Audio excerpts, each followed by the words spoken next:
are titled, What's Keeping You? I couldn't put them on the marquee for obvious reasons, and that's why we're having a fundraiser. Pretty soon the words will be back up there. What is keeping you? As you know, because you're here every week, just like this morning, we express our sincere statement that welcomes all to our congregation. We have welcoming greeters at the entrance door, and after our Sunday services, we join for thoughtful conversation and refreshments in the social hall. Not every church is like that.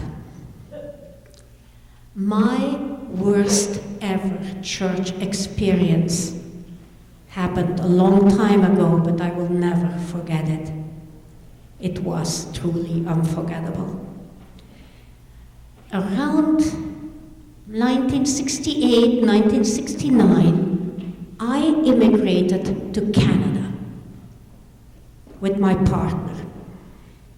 And even though we immigrated from Belgium, we were actually driving a U-Haul truck from Lansing to Ottawa because we had been at Michigan State University for several years. It was a Sunday, and a little time after we crossed the border, we stopped for a break.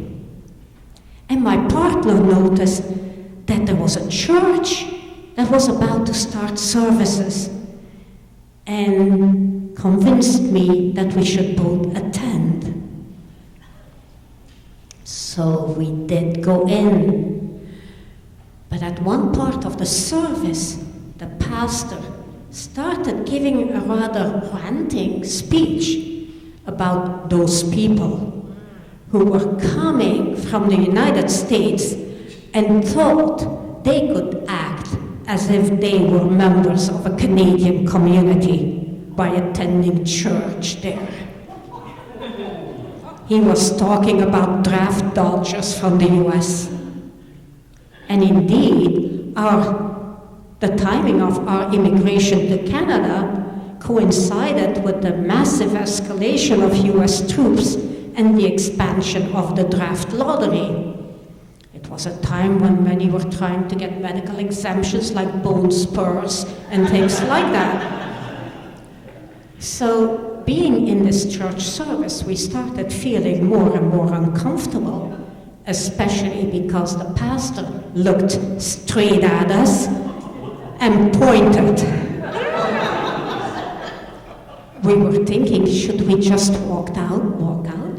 But when we looked at the aisle, there seemed to be a really long distance between where we were sitting and the one exit door. So we stuck it out. And then we had to exit through a gauntlet right next to the pastor, right by him, to go back to our U-Haul truck, which was very visible, so we really looked the part.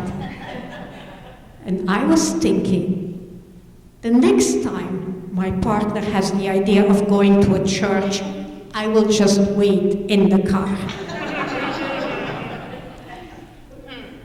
Well, that was an example of a church that was decidedly not welcoming to all, unlike your typical Unitarian Universalist church. You know, in general, churches are organizations that are referred to as public goods. Public goods include things like bridges and parks and roads and sidewalks. A public good has two characteristics. Everybody can access it, and the second is that if one person uses it, that doesn't diminish the way in which other people can use it also. And UU churches and congregations are just like that.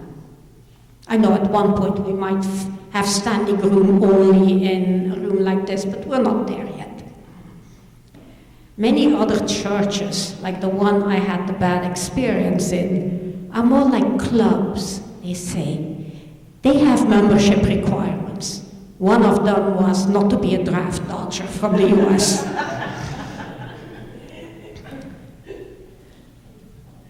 A UU church, or congregation as many of them are called, offers almost the same benefits to a casual visitor, a friend, or an outright member. So what's the difference? Okay, members can vote. We did that last Sunday. And members can have some advantages in renting facilities or receiving services from the minister free of charge for live events. But those things don't happen very often. When it comes to financial contributions, we see in congregations like this one that several friends make financial contributions. It's not just members who do. And we also see that several friends, like several members, show up for social hours with refreshments. And several participate in the monthly work days. So why is it then that not everybody just becomes a member of a UU congregation? If we think about Beacon, we have a little over 60 members, and then we have an additional 100 or so friends. That's a lot. And what is keeping our friends from taking that additional step to membership? I was thinking about that for a while. And some may think that one has to renounce any other religion in order to become a member. Not so. It's okay to have several religions. After all, Unitarian Universalism is non-creedal. It's non-dogmatic. We do covenant to adhere to certain basic values. Now, if you think about those values, like equity for all, interdependence of all living things, justice, pluralism, it may be a little difficult to hold to and to embody these kinds of values for somebody who's also a member of a religious denomination that is, say, patriarchal, anti-LGBTQ, and sees living things other than human beings as resources to be used up. That would take some soul searching. And if you can do it, fine.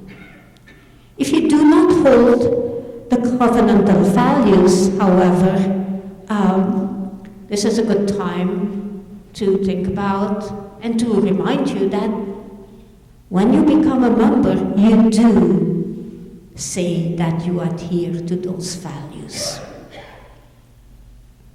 So maybe that's a reason for some not to become a full-fledged member. And then there is that other thing. Some people may be reluctant to take that step to membership because they expect to have to pledge money. It's true that our congregation is funded mostly, almost totally, by its members and some friends. And that's a lot of money. More than $100,000, well over $100,000.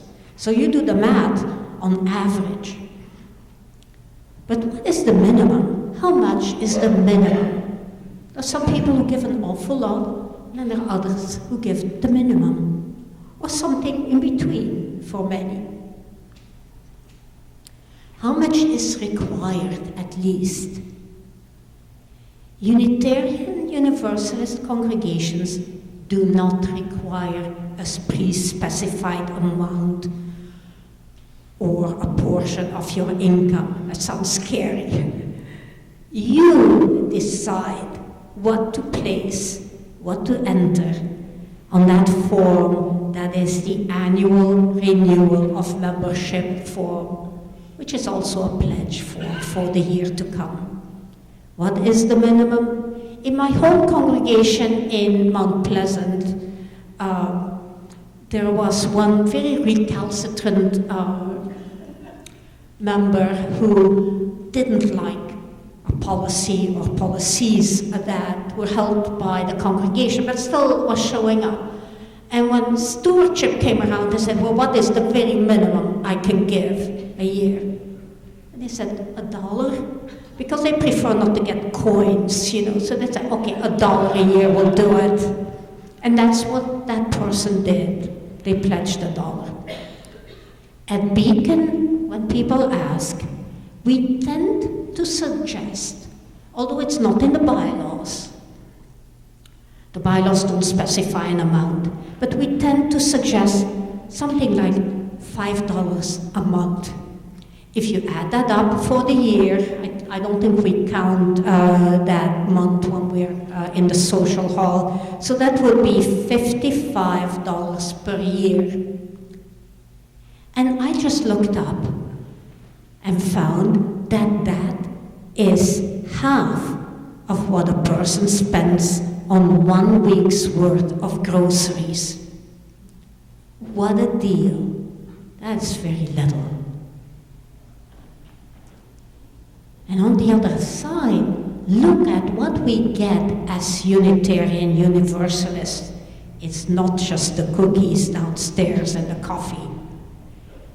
No, overall, as Unitarian Universalists, we are always at the front line of social and environmental justice. You know, J.D. Vance just published a book about Catholicism, and I'm paraphrasing, he said that he had considered UUism, but much too woke, much too liberal, and much too some other things along those lines. I say that's a good thing. Yes. Always at the front line we are of social and environmental justice, showing up and fighting for issues of critical importance for the world. We are just coming up today to the end of the General Assembly of the Unitarian Universalist Association. And that assembly carried the theme, Meet the Moment.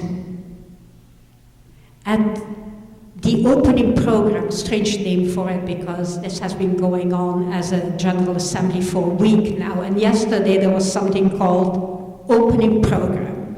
And I went to that opening program. It's online, by the way. And the speakers included Reverend Nancy MacDonald Ladd, and also our president of the association, Sophia Betancourt, the Reverend Dr. Sophia Betancourt. And Nancy said the way she sees what it is that is this moment we are in now, she said, the world is taking a painful bite, she said. I think the bite she was referring to, that became clearer later on too, is the rise of fascism. And when Sophia Betancourt spoke, she pointed out that there is remarkable vitality in our congregations and at the UUA level. We were just talking about dollars and cents, and she was saying that yes, it's true that even in Unitarian Universalism, the number of members are going down, but the average donations are going up, both in the congregations and at the level of the overall organization. And the staff at the UUA are strategically building relationships in the media.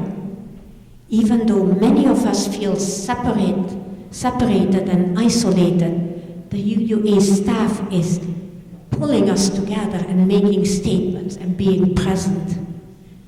We are agents of change now and in times past also. We are in the moment of claiming agency. A lot of UU congregations are experiencing great vitality.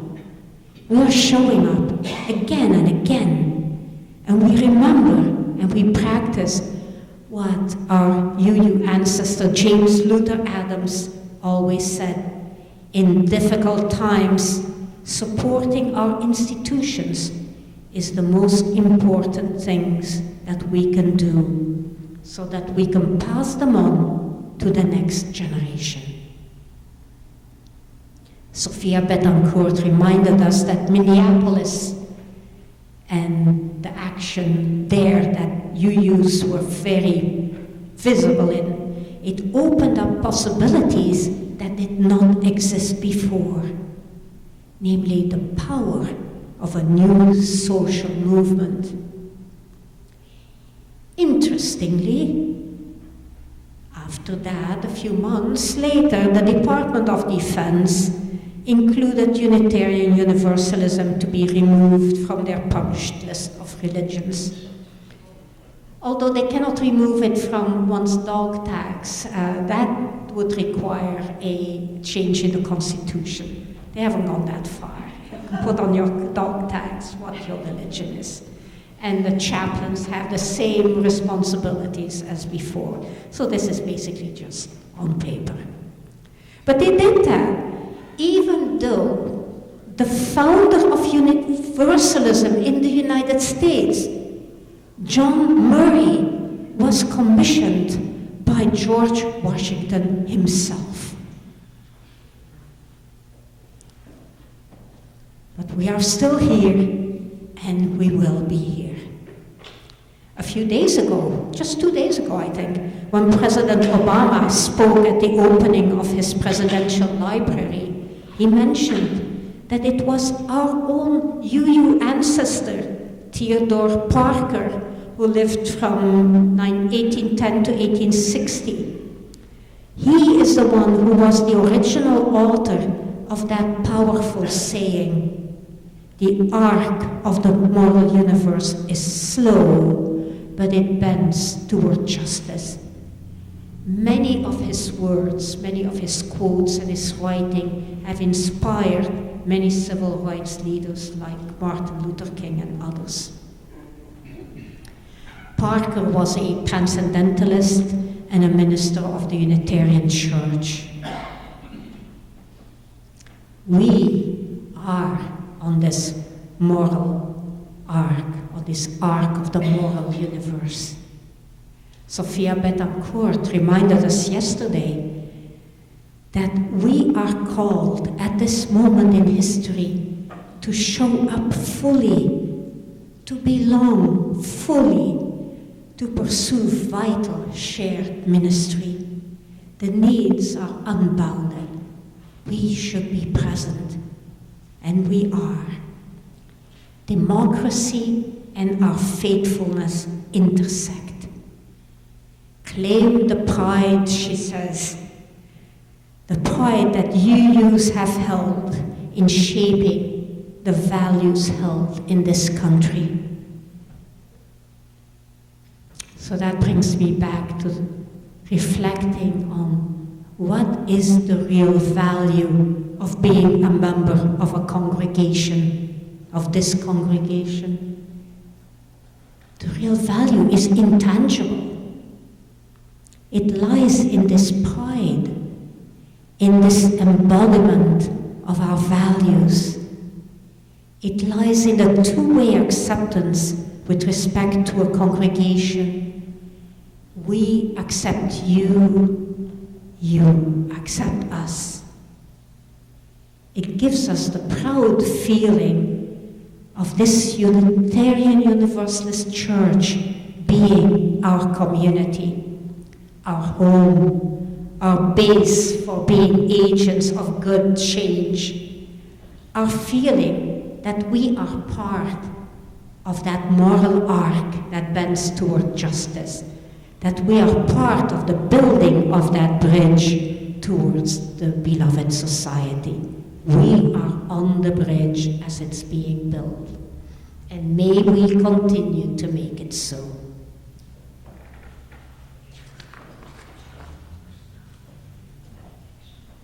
Let's breathe on that for a few moments.